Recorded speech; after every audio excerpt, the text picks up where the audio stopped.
한마음 한몸 자살예방센터와 가톨릭 평화방송이 함께 마련한 토크 콘서트 우리 모두 하나입니다. 진행에 맡은 저는 한마음 한몸 자살예방센터 센터장 차바우나 바오로입니다. 네, 안녕하세요. 성가 가수 양채윤 엘리사벳입니다. 죽음은 누구에게나 예외 없이 찾아옵니다. 어떤 죽음이든 반가울 순 없지만 특히 스스로 삶을 포기하는 것만은 정말 막고 싶고 더욱 안타까운 일이지요.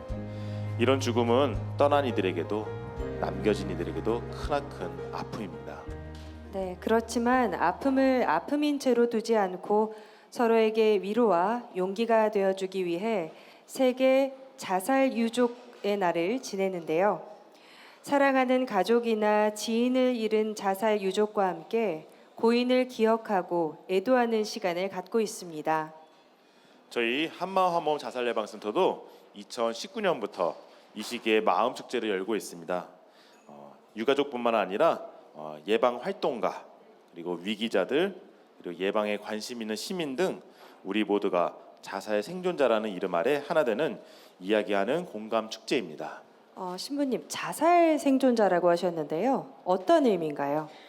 네, 자살 생존자란 가족, 친구, 동료, 유명인 등 그러니까 꼭 가족뿐만이 아니라 사회적 관계 내에 발생한 이런 자살들을 경험하고 그러한 심리적 외상을 견디면서 살아가는 사람들을 말합니다. 외국에서는 전쟁이나 자연재해 같은 큰 트라우마에서 살아남은 사람들만큼이나 우리 남겨진 분들이 겪는 정신적 고통이 크다고 보고 있거든요. 그래서 이들을 자살 생존자, 영어로는 suicide survivor라고 부릅니다. 그런 의미에서 보자면 직접 가족을 잃지 않았더라도 뭐 지인이나 유명인의 죽음을 간접적으로라도 접한 우리 모두가 자살 생존자라고 할 수 있겠네요. 네, 그렇습니다. 방금 말씀하신 대로 우리가 직간접적으로 겪었다고 하는데 우리나라가 OECD 안에서 자살률이 1위라고 하는데 그렇다면 국민의 참 많은 숫자가 그런 것들을 직간접적으로 겪고 있다고 말할 수 있고요. 그리고 또한 요즘 사람들이 평범하게 살아간다고 남들 보기에는 멀쩡히 살아간다고 하지만은 그 속에서는 감당하기 어려운 외로움과 그리고 고통들을 겪고 있습니다. 그래서 이제 그런 고통들이 반복되어 가지고서 나 힘들어라는 말조차도 못 하고 있고 또 어쩔 때는 다른 사람들한테 그런 얘기를 하는 것이 걱정을 얹어주는 것은 아닌가 하는 그런 마음까지 무거운 마음까지 함께 가지고 있습니다. 우리들이 해결이 되지 않더라도 나 정말 힘들어라는 말 한마디라도 할 수 있다면 그리고 그거를 들어줄 사람이 있으면 되는데 만약에 그걸 하지 못하고 있다면은 우리 사회에 있는 모두가 자살 생존자일지도 모릅니다.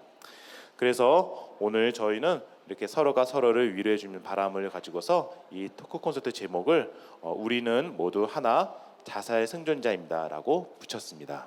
네, 이 시간 우리가 서로 연결되어 있다는 걸 가슴 깊이 느끼면 좋겠습니다. 똑같은 바람을 갖고 초대 손님들께서 와주셨는데요. 먼저 서울시 자살예방센터 센터장을 역임하시고 자살예방연구와 유가족 상담 등을 해오고 계신 인하대학교 사회복지학과 황순찬 베드로 교수님 나오셨습니다. 안녕하세요. 네, 반갑습니다. 안녕하세요. 네, 인하대에서 강의하고 있는 황수찬입니다. 네. 그리고 가족을 먼저 떠나보낸 유가족 두 분도 어려운 걸음을 해주셨습니다. 김순희 실비아 자매님, 이한솔 스테파노 형제님 나와주셔서 감사합니다. 네, 반갑습니다. 저는 이한솔이라고 하고요. 네, 뭐 약간 시민사회나 사회적 기업에서 활동을 하고 있는 활동가입니다. 반갑습니다. 네, 반갑습니다. 네, 안녕하세요. 저는 엄마라서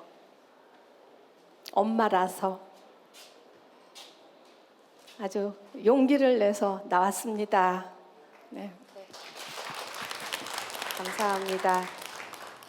그러면 저희 이제 본격적인 이야기에 앞서서 황순찬 교수님께 한번 여쭤보도록 할게요. 예, 이 시간 시작하면서 자살 생존자에 대해서 말씀을 드렸는데 왜 우리 모두가 자살 생존자인지 좀 더 설명 부탁드릴게요. 네. 아까 신부님께서도 잘 말씀해 주셨지만 그 원래 이제 자살 유가족 이런 말들을 많이 하시잖아요.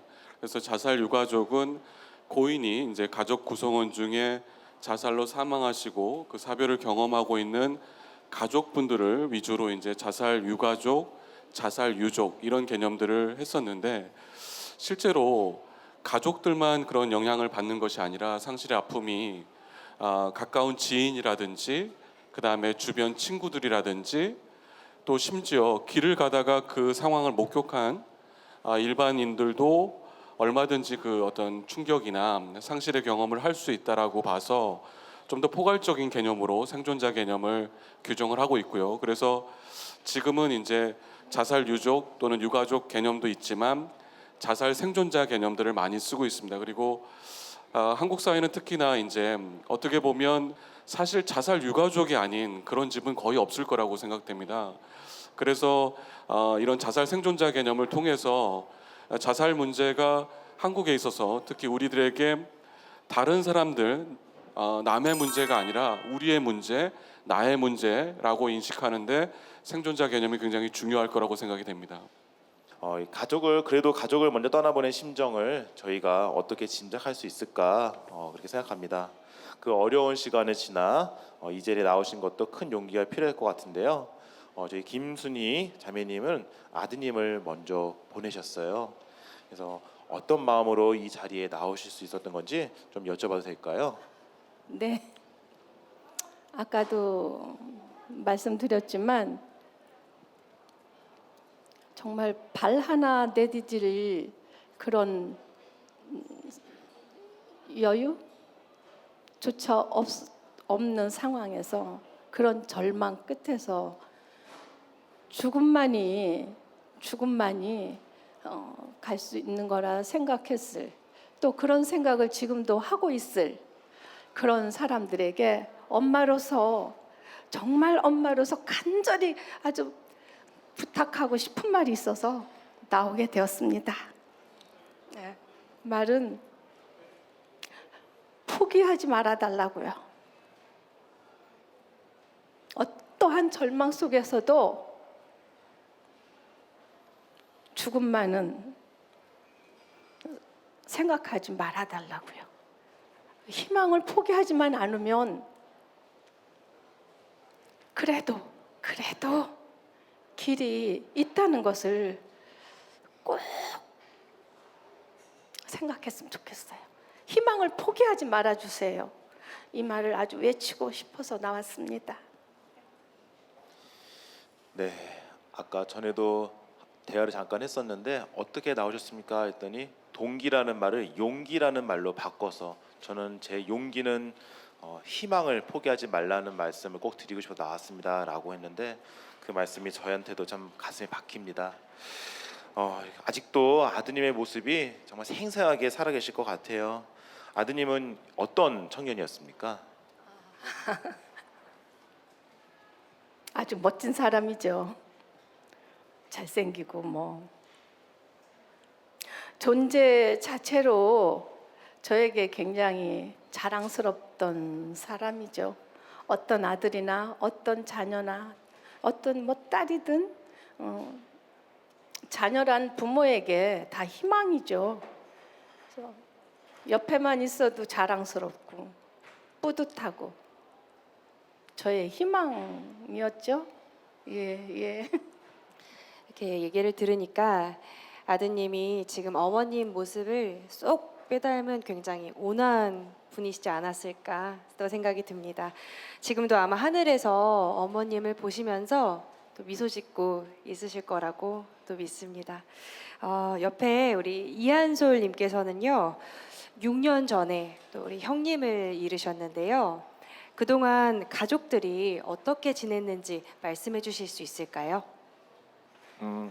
형이 이제 방송 현장의 부조리함을 이렇게 지적하고 그거에 좌절해서 이제 세상을 떠났는데, 자살의 원인이 사회적인 한계나 어떤 사회적인 문제로 인해서 발생된 경우들이 대부분인데, 그럼에도 불구하고 이게 친구들이나 가족들은 그 원인을 이제 자기에게 귀결시킬 수밖에 없죠. 사실 안 그래도, 그러니까 그러지 않음에도 불구하고 계속 그렇게 환원하는데, 뭐 그런 과정에서 방송 현장의 문제들을 해결해 나가야겠다라는 것이 이제 고인을 기억하는 방식으로서 어떤 결론들이 내려지고, 그러면서 그때 방송국의 사과를 받고 재발 방지 대책을 만들고, 그 이후에 이제 방송 현장의 문제들을 해결하는 어떤 지원 조직을 설립하고 뭐 운영하는 것들을 도우면서 그렇게 좀 이후의 6년들을 보냈던 것 같습니다. 예, 그렇습니다. 이렇게 많은 시간이 필요한 것 같습니다. 떠난 분들을 저희가 정말 그 안에서 받아들인다는 것은 시간이 더 필요하겠죠. 황 교수님, 그 유가족들의 상황을 좀 더 들려줄 수 있을까요? 일단은 그 지금 이제 아까 어머님도 말씀하셨지만 그 이제 자녀가 살아 있을 때 또는 고인이 살아 있을 때는 그 가족 안에서 굉장히 자랑스럽고 남들에게 굉장히 인정받는, 또는 이제 부모님에 대해서는 어떻게 아이를 그렇게 잘 길렀냐, 이런 분위기가 있었죠. 근데 이제 자살로 이렇게 사망하게 되면 주변의 시선이 이제 갑자기 싸늘하게 바뀌죠. 그러니까 무슨 말씀이냐면, 특히나 이제 우리 사회가 죽음을 차별하는, 그러니까 일반적인 죽음과 달리 자살로 인한 죽음은 뭔가 다른 이유가 있다, 이렇게 이제 보시면서 가족들에게 도대체 아이를 어떻게 했길래 아이가 이렇게 되냐, 아이의 어려움에 대해서 평소 왜 가족들이 그런 것들을 미리 챙겨주지 못했냐, 이런 식의 분위기들이 가족들한테 굉장히 아프게 다가오죠. 그러니까 무슨 말씀이냐면, 사실 이런 어떤 그 상실을 겪었을 때 가장 중요한 게 애도하는 거거든요. 내가 이렇게 슬프다, 아프다라고 표현할 수 있는 그런 어떤 과정들이 필요한데, 사회적으로 비난하는 어떤 눈빛이나 시선들이 이분들이 그걸 애도할 수 있는 길을 차단해 버려요.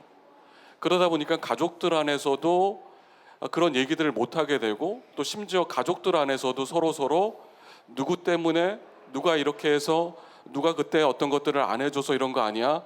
라고 하면서 가족 안에서도 원망하는 분위기가 있다는 말이죠. 그러다 보니까 가족 안에서도 애도하기가 참 어려워요. 그래서 어딘가 진짜 내가 이 겪고 있는 상실을 끄집어내놓고 아파하고 몸부림칠 수 있는 그런 어떤 상황이 필요한데, 그게 좀처럼 주어지지 않다 보니까 가족들은 혼자서 죄책감에 빠지고 자책도식에 빠져서 세상을 원망하고, 또 가족들 안에서 생기는 여러 가지 어려움들을 너무 힘들게 겪으면서, 그러기 때문에 유가족들도 고인에 대해서 그런 이제 여러 가지 이제 복합적인 감정들, 우리가 보통 복합비애라고 하는데, 인간이 겪을 수 있는 가장 부정적인 감정들을 한꺼번에 겪게 돼요. 또 애도를 할 수 없게 되면서, 이게 우리가 슬픔을 겉으로 표현하게 되면 인간의 정신 면역력이 살아나서 신체 건강도 정신 건강도 좀 회복될 수가 있는데, 그런 부분이 안 되다 보니까 정신 면역력이 떨어지는 거죠. 결국 이런 어떤 상실의 아픔을 표현할 수 있어야지만 그 아픔 속에서 조금 더 나올 수 있고 제대로 애도할 수 있다, 이런 말씀을 드리고 싶습니다. 네, 교수님 말씀처럼 고인을 기억하고 또 충분히 애도하는 시간이 굉장히 중요한 것 같습니다. 한마음 한몸 자살 예방센터는 또 이런 유족들을 직접 만나고 계시잖아요. 네, 그렇습니다. 저희가 매주 목요일 우리 정기 모임이 있어서요. 힘드신 우리 유가족분들을 위한 모임이 있고요. 그리고 매주 셋째 주 토요일에는 원래 미사가 있습니다. 그래서 우리 유가족들이 함께 그 안에서 슬퍼하고 그다음에 애도할 수 있는 자리와 함께하는 미사가 있고요. 그리고 1년에 한 번씩 함께 피정이 있습니다. 그래서 좀 더 깊은 1박 2일 동안의 시간을 가지고서 그런 만남을 가질 수 있게 하고요. 그리고 매달 마지막에는 도보 성지순례를 떠나서 우리 함께 기도하고, 그리고 밖에 나가서 함께 웃을 수 있는 그런 시간을 갖고 있습니다. 그리고 또 신부님, 올해는 특별한 나눔 자리도 준비가 되어 있다고 하는데요. 소개해 주시죠. 네, 그렇습니다. 위령성월 11월 한 달 동안은요, 이곳 1898 광장 그 한쪽에 구석에 보면 저희 한마허모운동본부 나눔 자리라는 곳이 있습니다. 저쪽에 있는데 그곳에서 슬픔 속 희망찾기라는 주제로 추모 공간을 만들어놨습니다. 고인들에게 선물하는 꽃을 형상화한 작품들이 있고요. 그리고 또 꽃말이 추모인 수양버들 가지를 이용해서 우리 떠나가신 분들을 추모하는 그리고 사랑한다는 말을 할 수 있는 메시지를 봉헌할 수 있도록 설치가 되어 있습니다. 많은 분들이 버드나무 가지에 추모 메시지를 남겨주셨어요. 그 중에 몇몇 글을 오늘 출연하신 분들과 함께 소개해 드릴까 합니다. 저희가 진심을 다해서 읽어드릴 테니까 이 자리에 계신 분들과 또 방송을 통해 함께 하시는 분들도 함께 기도해 주시기 바랍니다.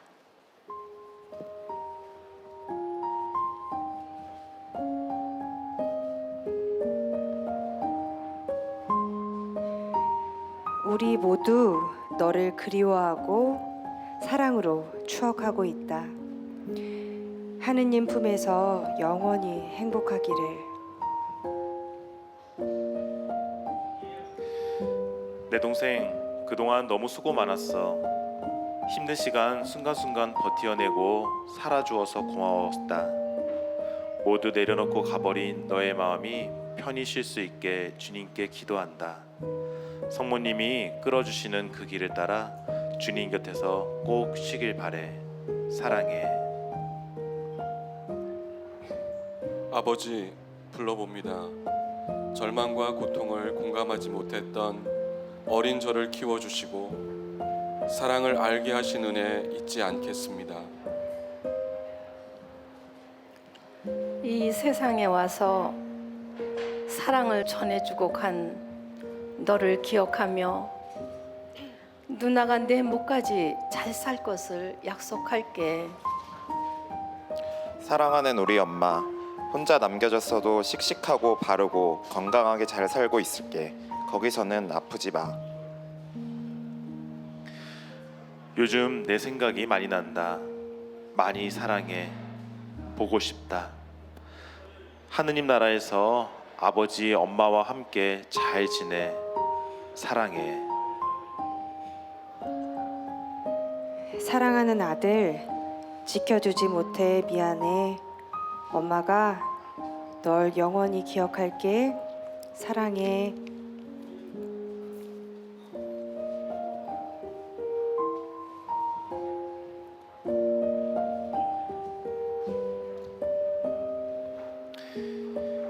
이 모든 마음이 하느님의 나라까지 꼭 닿았을 거라고 믿습니다.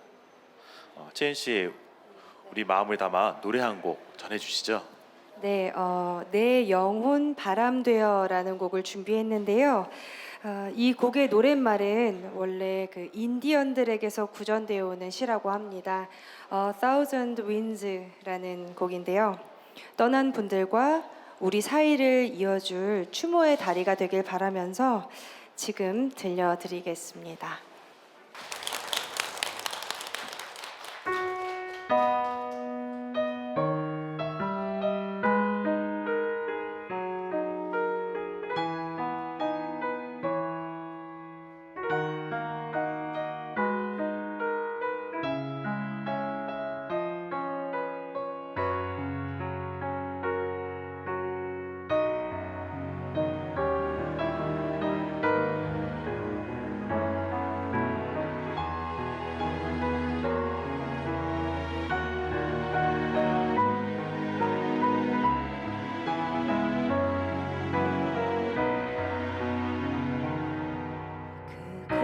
그곳에서 슬퍼마오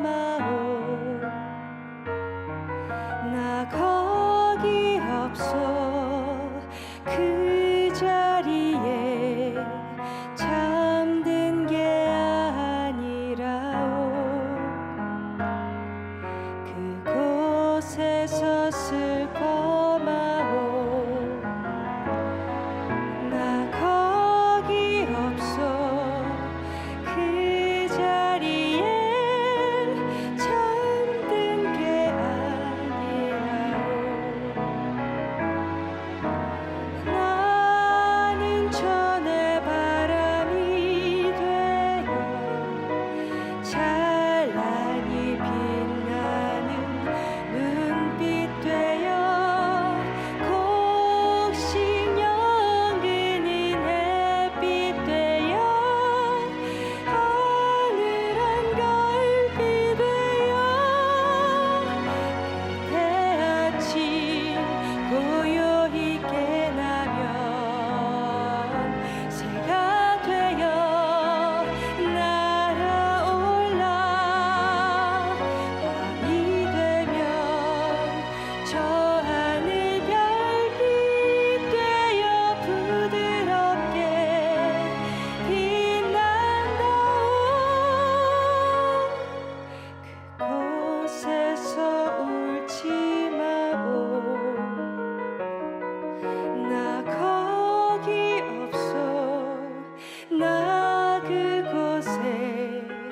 잠들지 않았다오.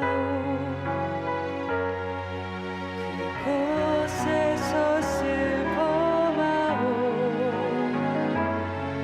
나 거기 없어. 이 세상을 떠난 게 아니라오.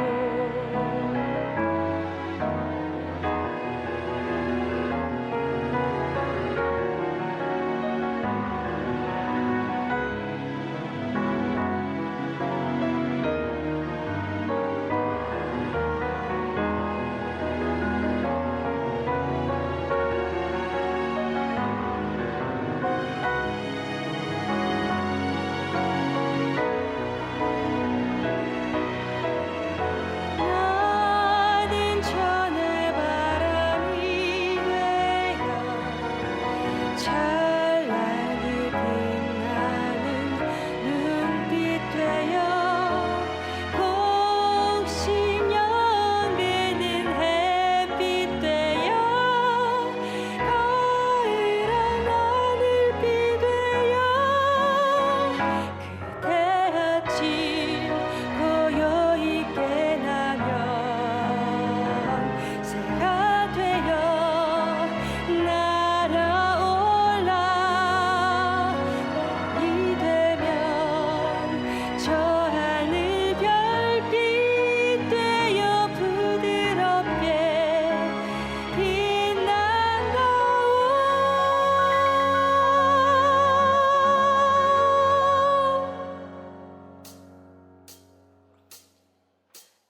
그곳에서 울지 마오. 나 거기 없어. 나 그곳에 잠들지 않았다오. 그곳에서 슬퍼마오. 나 거기 없어. 그 자리에 잠든 게 아니라오. 나 거기 없어. 이 세상을 떠난 게 아니라오.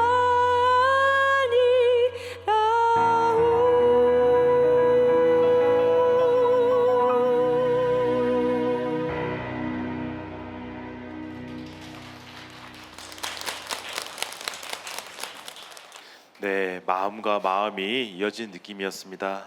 그 자리에 없더라도 저희 마음 속에 함께 있고 또 오늘 복음 말씀처럼 하느님 안에서는 모든 이가 산이기 때문에 우리는 함께 있게 될 것입니다. 노래해 주신 양치윤 씨 감사합니다. 감사합니다.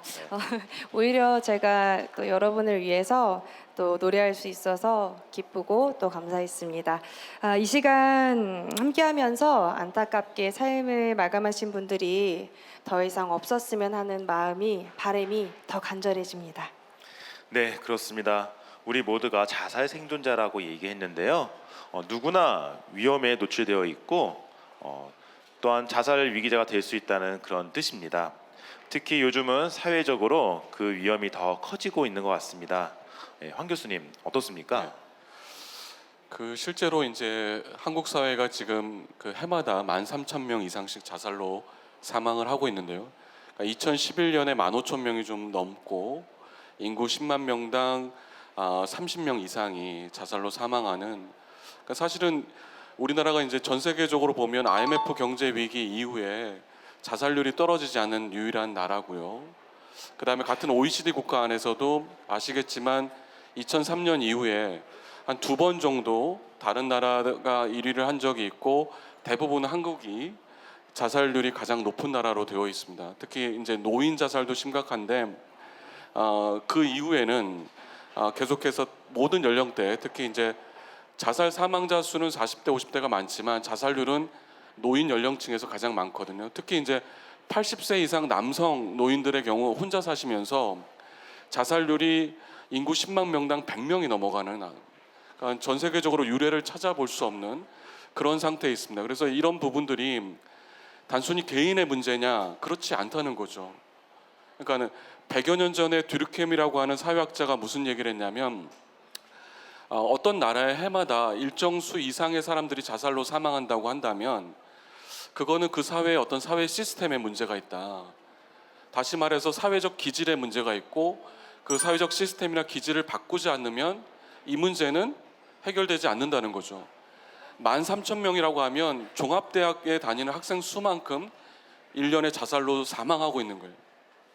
그래서 이런 어떤 사회적 문제를 같이 해결하기 위해서는 단순히 이제 자살하는 사람을 정신건강 차원의 문제가 있는 사람으로 볼 것이 아니라 사회 구조적인 부분이나 또 사회적 네트워크에 참여하는 부분이나 기본적인 어떤 생활이 가능할 수 있는, 그래서 살아갈 수 있는 조건이 마련돼야지만 사람은 살 수가 있습니다.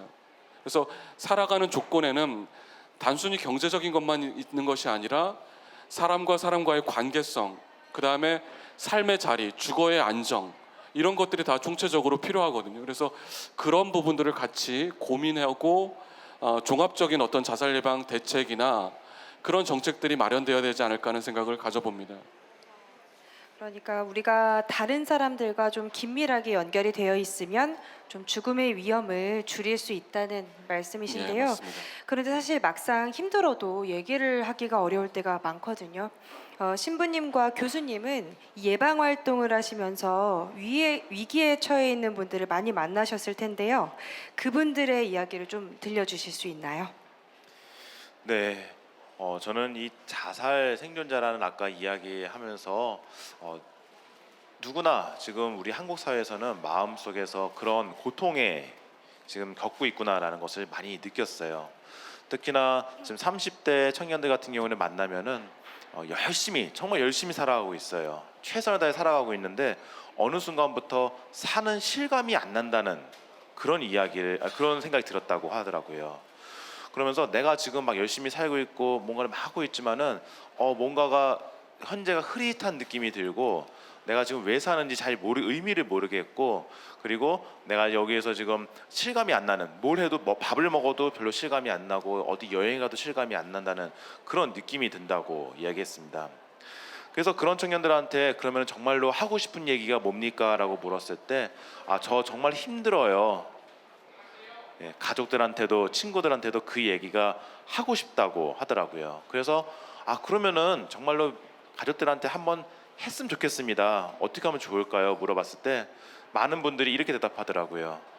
걱정 끼치기 싫어요. 그리고 우리 엄마도 아빠도 힘들 텐데, 그리고 제 친구도 힘들 텐데 제가 이 얘기하면 더 힘들어할 거예요 라는 말로 저는 말할 수가 없어요 라고 이야기를 하더라고요. 거기서 제가 거꾸로 물어봤습니다. 혹시 당신의 가족이나 친구가 나 좀 힘들어, 나 이거 좀 도와줄래? 라고 하면은 어떤 기분이 드시나요? 귀찮거나 부담스럽게 느끼시나요? 그랬더니 대부분의 사람들이 아니요, 저한테 말해줘서 고맙다고 얘기할 거예요. 그리고 저는 기꺼이 도울 거예요 라고 이야기를 했습니다. 입장을 바꿔서 생각해 보면은요, 도와달라는 말을 들으면은 내가 정말 사랑하고 좋아하는 사람들이 그런 소리 하면은 기꺼이 도와주겠대요. 그렇다고 한다면은 나도 다른 사람들한테 힘든 이야기를 할 때 그렇게 두려워할 필요가 없는 것 같아요. 저희는 이미 준비가 다 되어 있습니다. 하지만 안타깝게도 서로가 서로를 너무나 배려하는 마음에서 혹은 부담을 줄까 봐 걱정되어서 못하는데, 우리는 다 준비되어 있다고, 우리는 서로 도울 준비가 되어 있다고 저는 말씀드리고 싶습니다. 우리 황 교수님께서는 네. 예, 일단 그 자살 예방 활동은 저는 이제 사라져가는 사람들을 리턴시키는 역할, 삶으로 다시 돌아오게 하는 역할이라고 생각되는데요. 사실은 그게 이제 아까도 말씀드렸지만 삶의 조건들이 충족이 돼야지만 사람들은 살 수 있기 때문에 그런 어떤 구조적인 또 기본적인 삶의 어떤 근거들을 마련하는 거가 자살 예방 활동을 통해서 단순히 가능하진 않아요. 그러니까 그런 정보를 제공하거나 또 사회적 분위기를 만드는 건 중요한데, 그럼 자살 예방 활동을 통해서 1차적으로 할 수 있는 것은 무엇인가 보면, 제가 이제 자살 상담하면서 느낀 게 항상 이제 제가 자주 말씀드리는 건데, 인간은 죽고 싶은 충동보다 말하고 싶은 충동이 강한 동물이다. 그러니까 머리끝까지 죽고 싶다는 생각이 가득 차 있지만 그걸 어디 얘기할 데가 없는 거예요. 주변에 사람도 없고. 근데 그 얘기를 만약에 할 수만 있다면, 그 얘기를 하게 되면, 그리고 누군가가 그 얘기를 잘 들어주고 공감해주고 반영해주고 지지해주면 죽고 싶은 생각이 쑥 내려가요. 그래서 인간은 자신이 자신의 진짜 얘기를 표현할 수 있게 되면 살 수가 있어요. 그래서 우리가 아무리 바쁘지만 정말 좀 힘들어 보이는 사람의 얘기를 listen, 잘 들어주려고 한다면, 그리고 고개를 끄덕끄덕하면서 그렇지, 참 힘들었겠다, 많이 아팠지, 내가 그동안 못 들어줘서 미안하다, 이렇게 잘 들어주시면 정말 쑥 내려가요. 그래서 일단은 그 고비를 넘기는 게 되게 중요합니다. 일단 그 순간의 고비를, 충동성이 있기 때문에 자살 충동성도 잘 들여다보면 이런 게 있어요. 정말 내가 강렬하게 살고 싶은 마음이 한쪽에 있고 또 한편에서 모든 걸 끝장내겠다는 마음이 있어요. 그 충동성이 올라왔을 때 이 사람이 표현할 수 있고 그걸 들어주면 살 수 있구나 쪽으로 넘어가요. 근데 얘기하려는 시점에서 아무도 안 들어주면 끝장을 내는 쪽으로 가게 되기 때문에 그 생사의 갈림길에서 들어주는 역할이 굉장히 중요하고, 일단 그 고비를 넘기게 된 다음에 구체적으로 그분의 필요한 어떤 도움들을 연결시키는 노력들을 한다면 우리가 1차적으로 자살 예방에 어떤 역할을 하는 것이 아닐까라는 생각이 듭니다. 듣다 보니까 그럼 전문가가 아닌 저 같은 이런 일반인도 충분히 도움이 될 수 있겠다 이런 생각이 드는데요. 제가 할 수 있는 일이 있다면, 우리 모두가 할 수 있는 일이 있다면 또 어떤 게 있을지 알려주세요. 그 캐나다 같은 경우는 보통 그런 말들이 있죠. 세이프 토크라고 해서 보통 일반 사람들이 힘들어 보이는 사람을 만났을 때 어디 좀 힘드세요? 이렇게 물어보는 게 되게 큰 도움이 된다는 거예요. 캐나다에서 전해오는 얘기는 뭐냐면 새벽 시간에 어떤 버스 기사가 계셨고 어떤 분이 이제 버스에 타셨는데 너무나 안색이 안 좋아 보여서 버스 기사가 출발하기 전에 가서 무슨 일이 있으세요? 좀 힘든 게 있으세요? 저한테 얘기하시면 제가 좀 들어드릴게요 라고 했더니 그분이 자신의 힘든 걸 얘기를 하게 됐고 또 이런 어떤 전문기관에 연결을 해서 그분이 큰 도움을 받았다고 합니다. 그래서 좀 힘들어 보이는 사람, 그럼 힘들어 보이는 사람은 어떻게 알 수 있느냐? 한강이라는 소설가도 그런 얘기했지만 어깨를 보면 알 수 있어요. 사람의 어깨가 사람의 정신을 나타내요. 그래서 어깨가 축 처져 있거나 힘이 없어 보이거나 안색이 안 좋거나 그럴 때, 그리고 그 사람이 평소와 좀 다른 모습을 보인다고 했을 때 한번 물어보세요. 무슨 일 있어? 힘든 거 있으면 얘기해도 돼. 내가 들어줄게. 이렇게 생명을 살리는 세이프 토크 한 말씀만 하시면 그게 물꼬가 돼서, 물꼬를 트이게 해서 그분이 뭔가를 얘기할 수 있고, 내가 다 할 수는 없지만 뭔가 그런 어떤 전문기관에 연결할 수 있는 경로 역할을 할 수 있다, 이렇게 말씀드리고 싶습니다. 너무 귀한 말씀 감사드리고 꼭 기억해두도록 하겠습니다. 한마음 한몸 자살 예방센터에서는 더 폭넓게 예방 활동을 하고 있는데요. 신부님 좀 소개해 주시죠.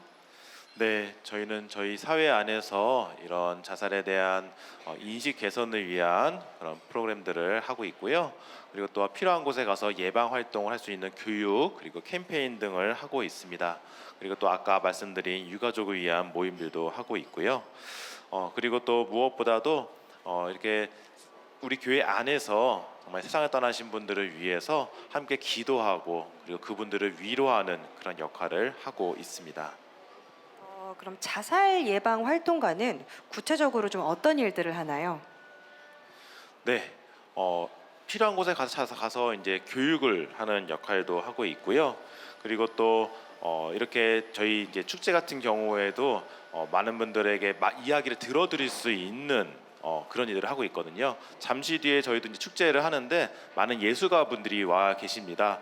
근데 이것이 그냥 뭐 예술적인 활동을 하는 것도 좋지만은 그걸 통해서 평소에는 하기 어려웠던 이야기들을 할 수 있도록 이끌어 주거든요. 그래서 내 안에 있는 말들을 꺼내서 할 수 있게 해주고 그걸 들어주는 것, 그것이 사실 활동계의 가장 중요한 역할이라고 할 수 있겠습니다.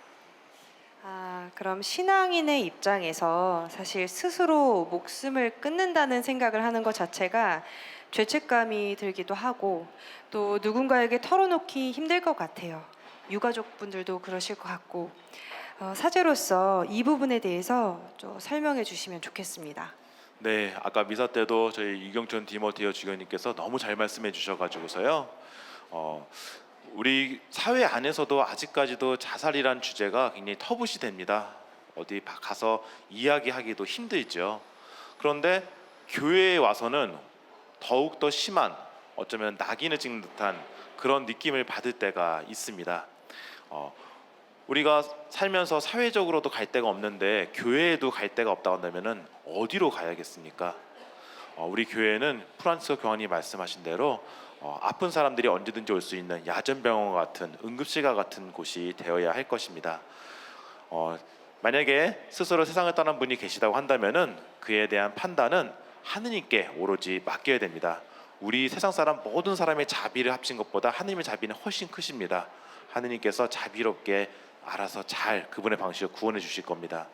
우리가 해야 될 일은 남은 사람들 위로하고 세상을 떠난 이유에서 기도를 하고, 그리고 또 더 이상 그런 사람이 없도록 찾아다니는 것, 그것이 우리가 할 수 있는 것이라 할 수 있겠습니다. 그리고 죽음이 끝이 아니고 우리가 하느님 안에서 함께 다시 만나서 언젠가 천상가정을 이룰 수 있다라는 그런 새로운 의미들을 가지고서 아까 말씀드렸던 활동들을 함께 하시면 될 것 같습니다. 오늘 또 아까 희망을 정말로 포기하지 말고 꼭 가지라고 말씀해 주신 우리 김순희 어머님께서도 가까운 분에 이렇게 아드님을 이제 보내셨는데 어떻게 마음속으로 어떻게 보내주실 수 있으셨나요? 네, 제가 여기 나온 그 용기를 낸 부분에도 속해 있지만 아까 우리 교수님께서 너무 자세히 그 문제점, 그리고 남아 있는 자들이 해야 될 그런 부분, 이런 것들에 대해서 너무 자세히 말씀해 주셔서 제가 하고 싶었던 이야기가 다 그곳에 들어 있었어요. 오늘 뭐 이렇게 그 죽음에 대해서 뭐 약간 저주받은 듯한 사람을 취급을 한다든가, 약간의 그런 시선을 가진 이런 분들에게도 말씀드리고 싶어요. 살고 싶지 않은 사람이 어디 있겠어요? 살고 싶죠.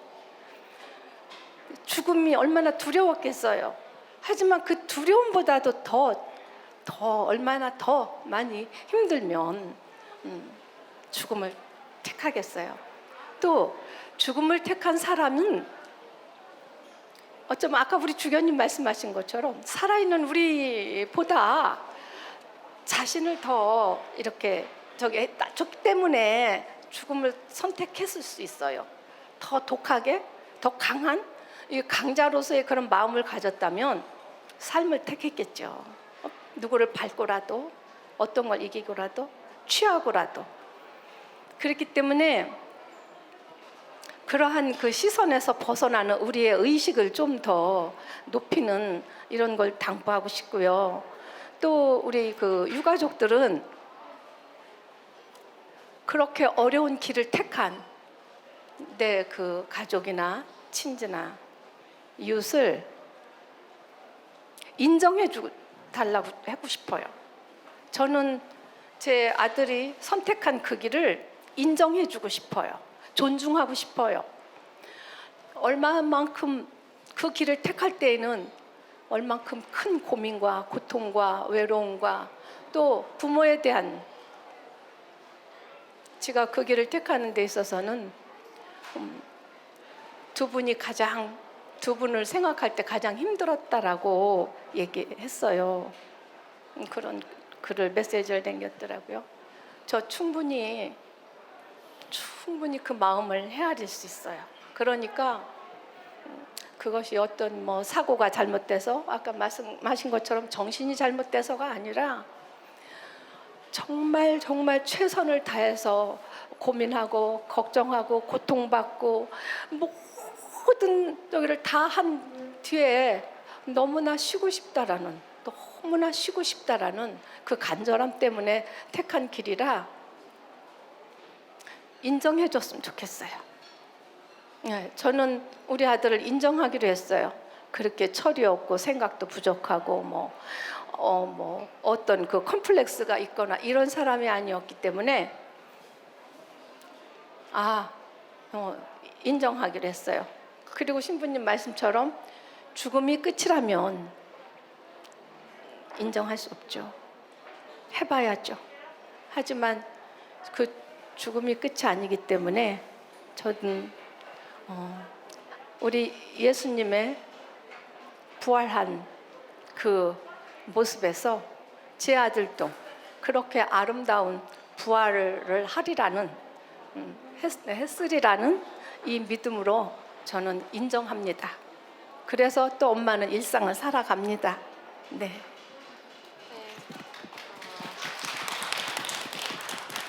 네, 김순희 자매님의 멋진 나눔, 귀한 나눔 너무너무 감사드립니다. 이한솔님께서도 우리 자살 위기자들에게 전하고 싶은 말씀 혹시 있으실까요? 사실 그러게요. 저희 부모님이 신실한 카톨릭 신자시고 보통 그 종교인들은 이렇게 자기 지인이나 가족이 이런 종교 행사에 나오는 게 좋으신 일이잖아요. 그래서 약간 효도한다는 느낌으로 평소에 안 한 그래서 나와서 제가 감히 막 이렇게 그 자살 유가족분들한테 막 위로를 드릴 만한 그런 짬은 아닌 것 같고. 충분합니다. 네, 여튼 일단 근데 그래서 뭐 소회 같은 느낌으로 말씀드리면 끝나가는 시간이니까 뭐 비영리적인 역할들이 한국 사회에서 인프라가 더 많이 깔려야 된다 입장에서 카톨릭에서 어쨌든 이런 역할들을 맡는 게 저는 되게 멋있고 네, 지지하고 감사하고 응원하는 입장이긴 하고요. 그래서 이게 종교의 역할이구나 정도의 생각들을 하면서 일단은 그 동료가 있냐 없냐가 말씀하신 대로 제일 큰 것 같습니다.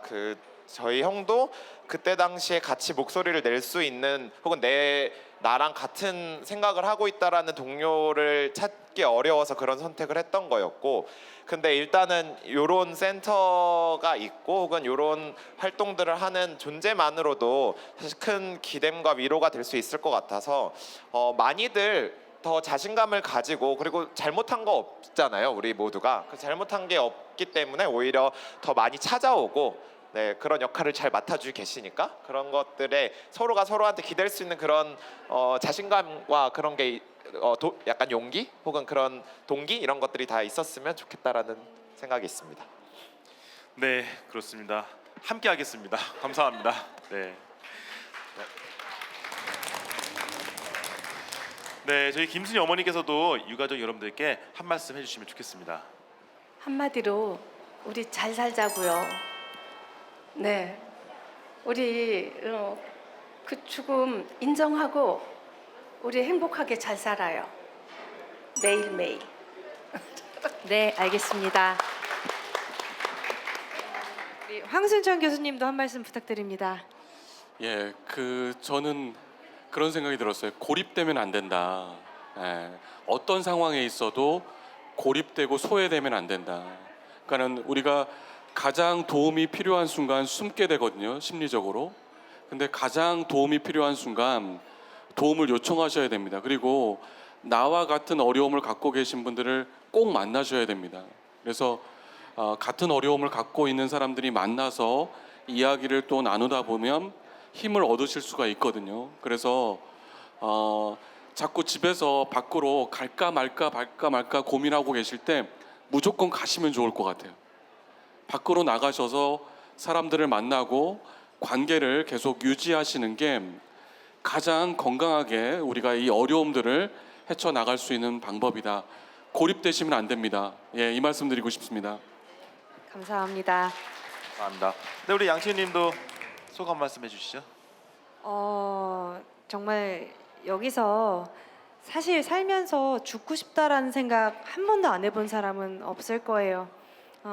그리고 저도 이 시간을 통해서 그 죽을 힘으로 살지라는 생각을 했었는데 그 자살한 분들에 대해서 조금 다른 생각을 가지게 되는 계기가 됐습니다. 이미 떠나신 분들은 저희가 기도를 많이 해드리는 그런 매일매일을 보냈으면 좋겠고요. 이제부터라도 우리 주변에 있는 사람들 세이프 토크라고 하셨죠. 무슨 일 있어? 괜찮아? 잘 지내? 이렇게 이런 안부를 전하는 하루하루를 만들어 가셨으면 좋겠습니다. 감사합니다. 네. 네, 감사합니다. 저희 한마한모 자살 예방 센터도 여러분들과 함께 하도록 하겠습니다. 살면서 누구나 어려움을 겪습니다. 그리고 포기하고 싶은 마음이 들기도 합니다. 그럴 때 당신 곁에 누군가 있다는 것을 여러분들은 꼭 기억해 주십시오. 세상에서 가장 용기 있는 말은 바로 도와줘입니다. 이 시간을 마무리하면서 양치현님께서 노래 전해 주시죠. 네, 몇 년 전에요. 새 모녀가 생활고로 세상을 떠났던 일이 있었습니다. 다시는 이런 일이 일어나지 않았으면 하는 바람으로 작곡가 안성주님께서 만드신 곡 도날라 빠체라는 곡인데요. 평화를 주소서라는 곡이거든요. 어쨌든 저희 주제가 좀 어둡게 좀 무거울 수도 있게 시작을 했지만 결론적으로는 이 모든 분들에게 평화가 가기를 바라는 마음으로 준비를 했습니다. 오늘 함께하신 모든 분들께 이 평화를 전해드리는 마음으로 불러보겠습니다. 네. 그럼 한마한모 운동본부와 가톨릭 평화방송이 마련한 토크 콘서트 우리 모두 하나입니다. 여기서 마치도록 하겠습니다. 함께해 주신 여러분들 감사합니다. 고맙습니다. 네.